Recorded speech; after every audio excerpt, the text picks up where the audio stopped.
Oh, here we go.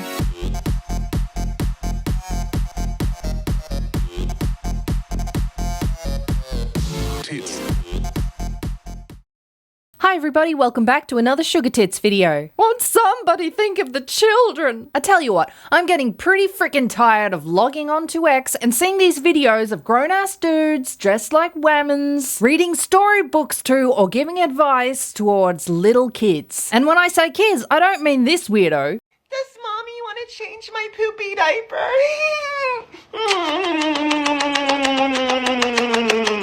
Please, mommy, I took a poopy.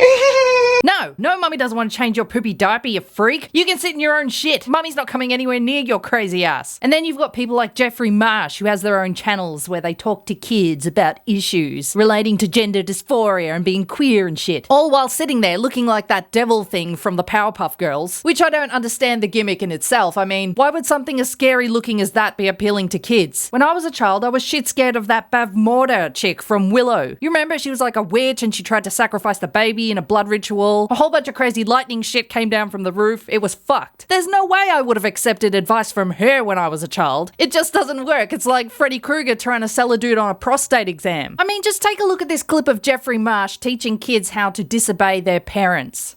Hi, love. Here are 3 ways to disrespect your elders. Don't call the kids love. This is weird enough as it is without you calling them love. Here's 3 ways to disrespect your elders. What kind of a fucked up channel is this? So if you're dealing with a narcissistic parent or a bullying boss at work, you need to 1, play innocent. Oh god, the way he said innocent then, it's so creepy. Innocent. God, when you watch this video and you accidentally make eye contact with it, it feels like a little part of your soul has just been sucked out of your body and sent straight to hell. There's some sort of secret code or language they're using to try to get you to do what they want. You're fucking supposed to do what your parent wants you to do. And your boss. That's the whole point. You do what your boss says because it's good for business. You do what your parents say because they love you and they want to see you not grow up to be you crazy fuck. And all you need to do is ask, what do you mean? I don't get it. Could you explain that? Be innocent. Alright, stop putting on that half feminine voice. It just makes things way more creepier than they need to be. We know that shit ain't real. The fact that you're trying to speak all soft and high-pitched, it's just wrong, bro. Number 2, feel no guilt. Bullies and narcissists use guilt as leverage, and if you refuse to feel guilty, it doesn't matter what you do or what they do or say. And refusing to feel guilt is also a narcissistic behavior. I might just add that. And number 3, limit contact. Limit fucking contact with your parents. This dude needs to be put under psychiatric watch and taken off the internet. I'm sorry, I don't say that lightly. I don't really believe in cancelling, but this guy is dangerous. Limit contact with your parents. Don't do extra. Don't go above and beyond. Don't show up constantly, consistently, and All the time. sacrificing your life for their agenda.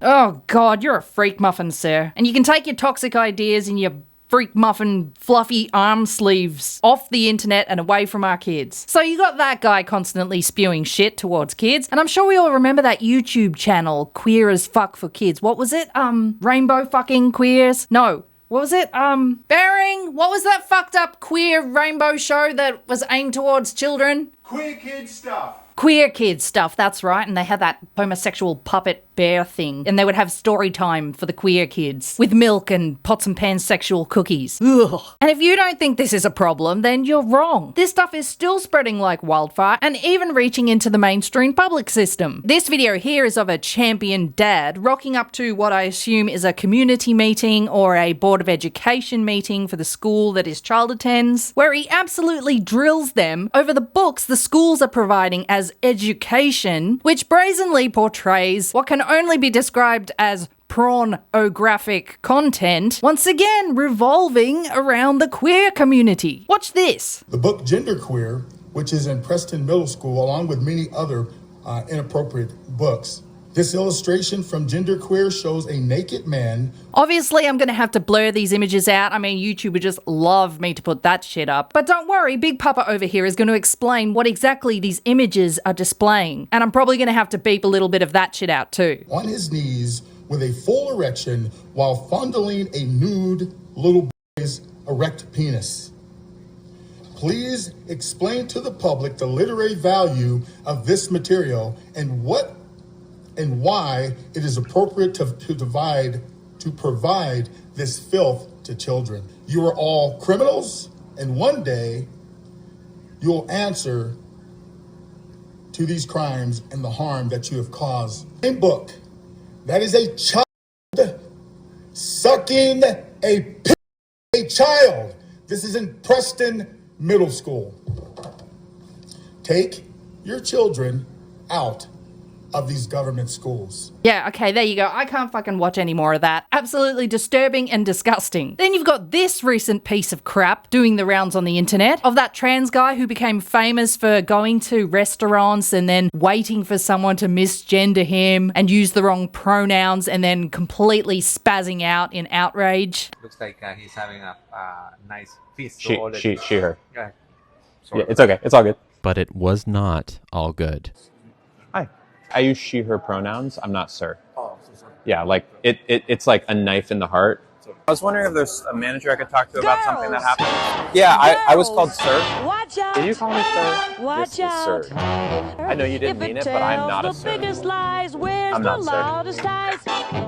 Not sir. It's a man. And I seem to remember some weird video on TikTok as well of him talking about whether he likes donuts or hot dogs or some shit. I got my cake pops removed, but now it's time to turn my candy cane into a donut. After the procedure is done, I will stay in the hospital for about a week. And while I'm there, they will pack my freshly made donut with napkins. This will ensure that everything sets in place and the donut doesn't close in on itself. Made me never want to touch a glazed donut for the rest of my life. And let me tell you, it is cringe. I'm talking up there with that Bill Nye Sex Drive song. You remember that one? All my options only. Hard or moist. Sexuality's a spectrum, everyone is on it. You're tall, pansexual, flirty with right? Cause my sex jug is so much more than either. Let's take a look at Story Time with the Beast. You Need to Chill by Juno Dawson. Sometimes people say to me, what happened to your brother Bill? We haven't seen him in ages. Is he hiding? Is he ill? Is he lost in the park? Is he scared of the dark? Is he doing his homework still? That's when I look at them in the eye and say, hey, you need to chill. Get out of the kids section in the library. Get this book out of the library. But the kids keep asking questions and say, was he eaten by a shark or whale? Was he munched up just like krill? That simply isn't true, I say. And hey, you need to chill. Hey, you need to chill on talking to kids about adult content. Stop inserting friendly-looking whales and sharks and a bunch of probably polyamorous two-spirit fish into books for kids. But the kids don't give up and they ask, is he on vacation in Barbados or Brazil? No one has gone anywhere. And hey, you need to chill. No, sir, you need to chill. These books need to chill. These books need to get the fuck away from kids. And stop using your pretty little rhyming to entice them in. Where is your brother? Is he now your mother? Your mother's a slob. And where is their knob? Or the apple in his gob? Why no, he doesn't have a clam. He has a sausage and not folds of ham. I feel like a fucked up Dr. Seuss right now. Where is your brother? We used to be besties. I seem to remember a huge set of testes. Did he go somewhere and get some injections to rid himself of those school bus erections? Where is your brother? I cannot recall, but I bet he still has some big hairy balls. Stop rhyming. Stop rhyming to lure them in. Fuck. But they're not giving up. Is he at the zoo? Is he at the fair? Is he searching for a thrill? Although we do love the Ferris wheel, hey, you need to chill. Yeah, we get it. They keep asking, where is your brother? And the trans replies, hey, Just chill, man. Just chill with the questions. Like, what's with all the questions? You're really invading my safe space right now. But we're so confused and so concerned. We cannot rest until we find out what happened to your brother Bill. There are no hungry whales and no green little men. Your hysteria is silly. The truth is that my brother Bill, big reveal, is now my sister, Lily. Oh, and the brother is now a whammon. That won't confuse the shit out of the little kids. No, they'll totally accept that the brother has mysteriously changed into a whammon over the last few fucking days. They're not going to accept that. They're just going to ask more questions. Kids aren't that stupid. Where is your brother? Is he at the house being lazy? Oh, he's a woman? Bitch, you batshit crazy. I know. It was maybe quite a shock at first, but really she's just the same. She just looks a little different and has a new first name. And still has dick and balls. She's still clever and funny and kind and cool. And has family jewels. She's one in a mill. And if people have a problem, we shout, hey, you need to chill. No, you need to chill, sir. You need to chill. Because it's stuff like this that is getting fed to our kids that lead them to be crazy liberal fucks who spout the most insane shit on TikTok. Check out this chick. Tell me she hasn't been brainwashed by the liberal education spewing forth at her school. As a white person, if you are not constantly talking to your family and friends and basically shaming them into caring about the issues, you're not doing your fucking job as a white person. You're just not. Yesterday, I was successfully able to shame people into staying at the protest that we were at. And it works. You need to let white people know that they are the weakest link. They are the reason we are in the fascist country that we are in today. It's okay to say that. It's okay to say that to your fellow white people. You need to say it. You need to get comfortable talking about race, saying black, saying brown, talking about issues. You need to start getting comfortable, and you need to make sure that the white people in your life get more angry. And even if they're not angry, and even if they're sort of annoyed that you even mentioned it, shame them, make them stay, make them have the conversations. Get more angry, whites. And if they're not angry enough, shame them. Shame more whites. Fuck you, whites. Well, that's all for today's very disturbing video. Remember to check me out on Rumble, BitChute, or Twitter, X. And I'll see you in the next video. Tits out, everyone.